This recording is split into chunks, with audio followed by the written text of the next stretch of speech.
నమస్తే అండి. నా పేరు డాక్టర్ రజా ఎండి హోమియో. ఈ రోజు మన అంగస్తంభన సమస్యల గురించి మాట్లాడుకుందాం. సో ఈ అంగస్తంభన సమస్యలు అనేది ఎరెక్టైల్ డిస్ఫంక్షన్, దాంతో పాటు ప్రీమెచ్యూర్ ఎజాక్యులేషన్. సో ఇది ఏంటంటే యంగర్ ఏజ్ గ్రూప్ లో కానీ లేదంటే కొత్తగా పెళ్లి అయిన వాళ్ళలో ఎక్కువగా ఈ రోజుల్లో ఈ ప్రాబ్లమ్స్ బాధపడుతున్న వాళ్ళు మనకి రెగ్యులర్ గా డే టు డే ప్రాక్టీస్ లో మన దగ్గర రావడం అనేది జనరల్ గా జరుగుతుంది. ఇట్లాంటి వాళ్ళలో ఏంటంటే వీళ్ళకి అసలు ముందు మనం కాజ్ అనేది ఫైండ్ అవుట్ చేయాల్సిన అవసరం ఎంతైనా ఉంటుంది. సో కాజ్ అంటే ఇది మోస్ట్లీ చాలా వరకు సైకలాజికల్ రిలేటెడ్ ఇష్యూస్ ఉంటూ ఉన్నాయండి ఈ రోజుల్లో. ఈ సైకలాజికల్ రిలేటెడ్ ఇష్యూస్ ఉన్నప్పుడు వీళ్ళకి ఎటువంటి ట్రీట్మెంట్స్ కానీ ఎటువంటి అవసరం లేదు. వీళ్ళకి ప్రాపర్ గా కౌన్సిలింగ్, తద్వారా వీళ్ళకి అవసరమైతే మెడిటేషన్ అది చేసుకుని life style habits, dietary habits ని మార్చుకుని వాళ్ళ సెడెంటరీ లైఫ్ స్టైల్ హ్యాబిట్స్ ని మార్చుకుంటే ఆల్మోస్ట్ వీలైనంత వరకు ఒక 60 to 70% రేషియో వరకు ఎటువంటి మెడిసిన్స్ అవసరం లేకుండానే తగ్గించుకోవచ్చు అని ఈ వీడియో ద్వారా నేను చెప్పదలుచుకున్నాను. అదే పాథలాజికల్ కాజెస్ అయితే వీళ్ళకి హార్మోన్ రిలేటెడ్ ఇష్యూస్ ఉన్నాయా, లేదంటే నరాల బలహీనతలు ఉన్నాయా, వైటమిన్ డెఫిషియన్సీ రిలేటెడ్ ఇష్యూస్ ఉన్నాయి అనేది మనం ప్రాపర్ గా ఒకసారి కాజ్ అనేది అసర్టైన్ చేసుకుని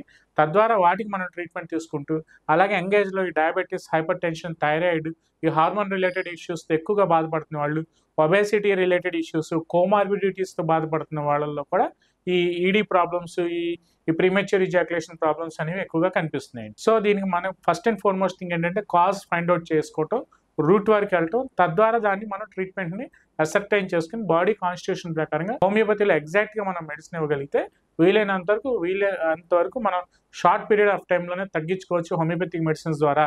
వీటికి ప్రాపర్ ట్రీట్మెంట్ ఉంది. ఈడీ ప్రాబ్లమ్స్ కానీ, టెస్టోస్టిరాన్ రిలేటెడ్ ఇష్యూస్ కానీ, ప్రీమెచ్యూర్ ఇజాక్యులేషన్ రిలేటెడ్ ఇష్యూస్ కానీ, ఏదైనా సెక్షువల్ రిలేటెడ్ ప్రాబ్లమ్స్ కూడా మనం తగ్గించుకోవచ్చు. ఎటువంటి సైడ్ ఎఫెక్ట్స్, ఎటువంటి దుష్ఫలితాలు లేకుండా with a proper life style, proper dietary management, comorbidities ఉంటే ఆ కోమార్బిడిటీస్ కి ప్రాపర్ మెడికేషన్ మేనేజ్మెంట్ చేసుకుంటూ ఒక మంచి బ్యాలెన్స్డ్ మైండ్ సెట్ తో ఉండగలిగితే వీలైనంత వరకు ఎస్టీడీ రిలేటెడ్ ఇష్యూస్ కానీ, లేదంటే ఇప్పుడు నేను ఇందాక చెప్పినట్టు ఈ హార్మోన్ రిలేటెడ్ ఇష్యూస్ ని కూడా తగ్గించుకోవచ్చని ఈ వీడియో ద్వారా మన వ్యూవర్స్ కి నేను చెప్పదలుచుకున్నాను. నమస్తే.